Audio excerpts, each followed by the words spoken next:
I would be shocked if Bernard Madoff gets only 12 years. I think he's going to get significantly more than that, but I don't think he's going to get anywhere near the 150 years that some other people are talking about. The judge is going to be constrained here by the facts, by the sentencing guidelines, and by what prosecutors say about Madoff's cooperation, I think, since he's been in prison. This amounts to a life sentence for Bernard Madoff. It's in federal prison. There's no parole like you see in some states. There's no early release that we're going to see here. What he gets is likely what he's going to have to serve. And given his age, I don't see where he walks out of prison alive again. People want to look at this case and say it's completely different from every other white-collar fraud case that's come before it. It's not.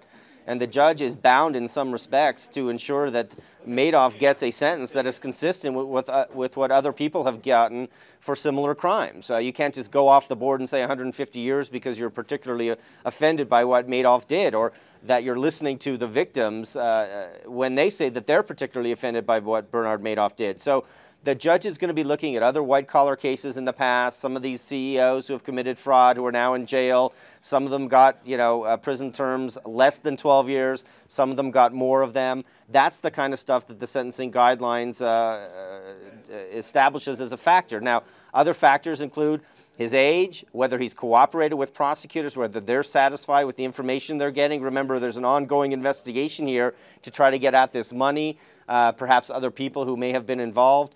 These are all factors that the judge is going to have to consider along with the anger that the victims are showing about what happened.